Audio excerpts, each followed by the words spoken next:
भैया डॉक्टर बोल रहा कि नहीं बच पाएगा। अरे तेरी माँ का कौन है डॉक्टर रे?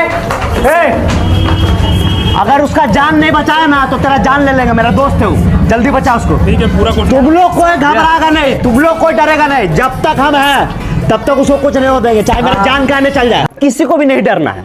हम हैं ना रे, हम हैं तो तुम लोग को डरना कहाँ है? देखिए, हाँ बोलिए डॉक्टर साहब। जान तो बच जाएगा लेकिन एक बोतल खून चढ़ाना होगा।